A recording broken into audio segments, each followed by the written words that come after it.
Kodėl moteris pavargsta? Nes atiduoda save. Neišdalina, bet atiduoda.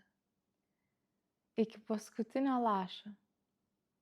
Save, tą vienintelę, tą svarbiausią savo. Ir kas tada įvyksta?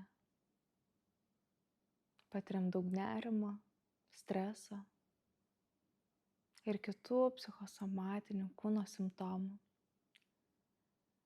kurie jau net netyliai šnabžda, o garsiai šaukia, kad sustotumėm. Ir kaip tu jautiesi dabar, kai tiesiog stebi ir žiūri moterį, kuri ilsisi, kuri savo patogiai guli.